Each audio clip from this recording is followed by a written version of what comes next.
positif dans le processus, mais les conditions de protection sociale du retraité.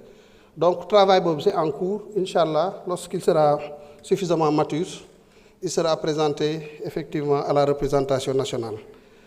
Beneen question bi c'est sur la prise en charge médicale des retraités du FNR. Sur la question de la prise en charge aussi, vraiment, c'est vrai, on a constaté depuis un certain temps qu'il y a quelques difficultés de prise en charge pour les retraités. Mais ça ne signifie pas que les retraités n'ont pas droit à une prise en charge médicale. Ils ont ce droit-là au même titre que les agents de l'État, les agents qui travaillent. Et moom, c'est sur simple présentation d'une carte de sa carte de retraité. Ce qui s'est passé, c'est que depuis janvier 2024, matériel bi doon defar carte yooyu dafa panne. Donc, pour que ñu am il faut ñu demander une attestation de prise en charge, ñu produit ko ñu doog a mën a am prise en charge. Léegi nag cette question dama koy lier à la question contrôle de vie.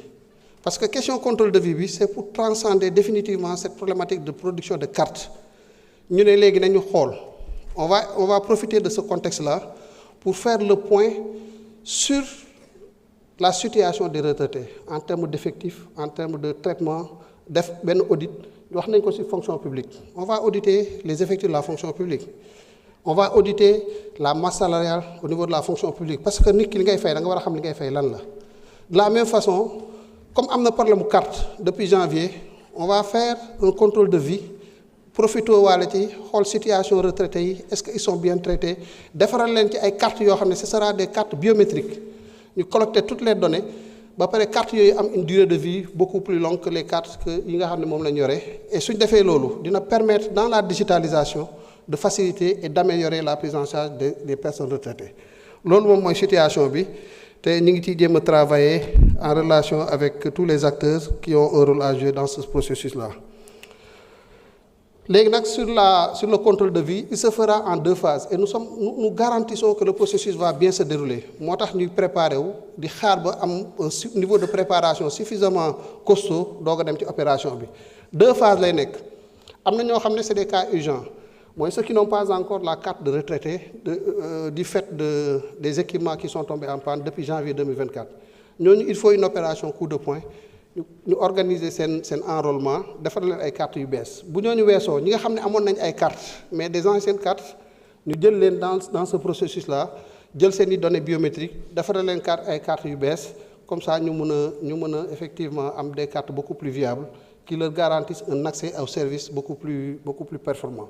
Maintenant on prendra en charge on fera en sorte que le processus tienne en compte de la situation différenciée des retraités. Moo tax am nañu ay équipes yu ñu préparé yoo xam ne en fonction du degré de vulnérabilité du retraité ils pourront se déplacer faciliter un peu ce travail-là et leur éviter que finalement que le processus soit plus contraignant pour eux et que même mu mun leen décourager wala mu décourager certains d'entre eux. Donc ce travail-là aussi il est en cours. Pour le dernier point, c'est la prise en charge des bourses des étudiants. La problématique des bourses des étudiants. Je pense que démb rek waxoon nañ ci ce n'est pas un problème budgétaire démb on vous a dit que les bourses du mois de novembre sont payées vous pouvez vérifier que effectivement les bourses sont payées au moment où je vous parle 24 000 étudiants ont déjà perçu leur bourse parce que nous avons un dispositif qui nous permet de suivre de manière continue. Maintenant le processus va continuer, demain, ainsi de suite, en fonction de la disponibilité des agents qui vont aller retirer. Ils verront que les bourses sont en train d'être payées. Il y a des problèmes, et que ces problèmes transcendent les étudiants. C'est un problème de l'environnement, de l'enseignement supérieur. Il faut nous adresser quoi. 16 mois, je parlais ici qu'il y a 16 mois. Nous payons des bourses sur 16 mois. Ces questions, il faut nous dire parce qu'une année, c'est une année de 12 mois. maa ngi leen doon wax ne dem ku ñu fi wax fayal 16 mois de loyer ci année bi da nga naan mukk année bi 12 mois la je ne peux pas payer au-delà de 12 mois donc mais ces questions-là seront adressées de la façon la plus sereine léegi nag on était hier le 1er décembre ñu fay bourse mois de novembre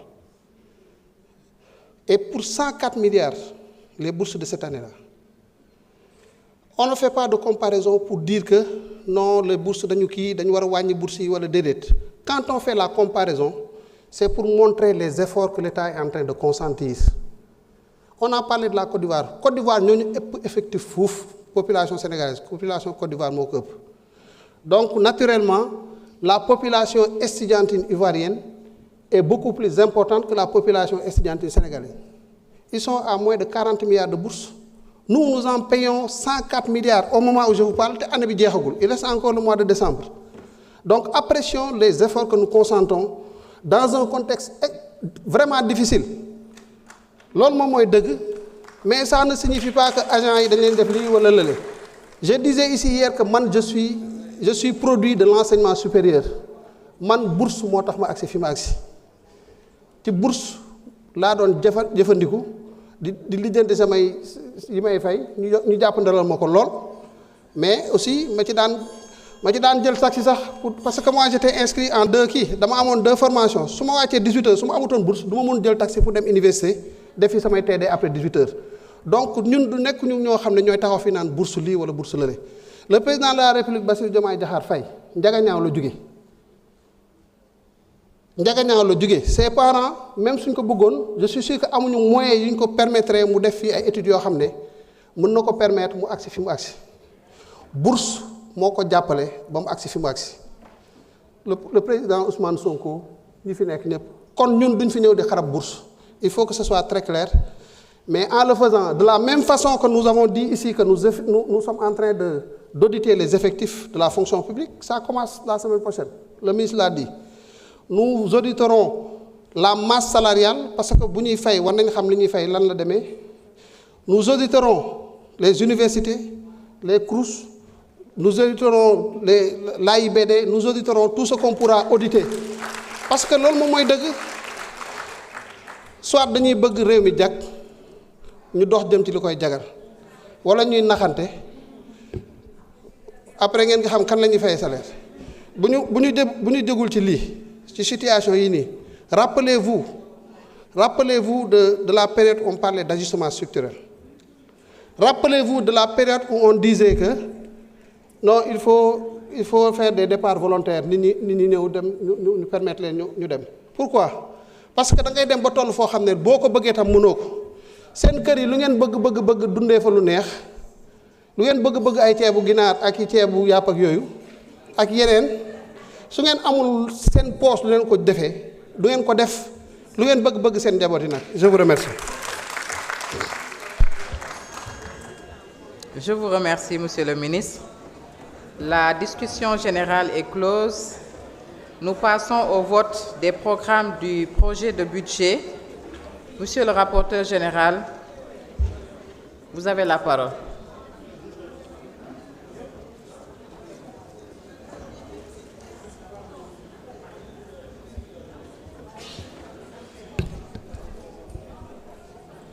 Merci beaucoup, Madame le Président. Section 35, Ministère de la Fonction publique, du Travail et de la Réforme des services publics. S'il vous plaît, chers collègues. Programme Fonction publique. Dépenses de personnel, 1 milliard 780 506 000 en AE et en CP. Acquisition de biens et services, 577 225 900 en AE et en CP. Transfert courant, 845 millions en AE et en CP. Investissement exécuté par l'État, 393 639 600 en AE et 354 275 640 en CP. Total programme fonction publique, 3 milliards 596 371 500 en AE et 3 milliards 557 7 540 en CP. Merci beaucoup. Je mets aux voix le programme fonction publique. Le vote démarre.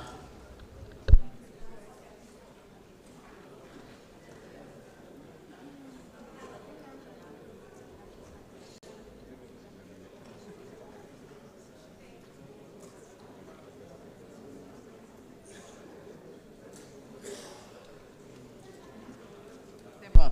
Tout le monde a voté. Le vote est clos.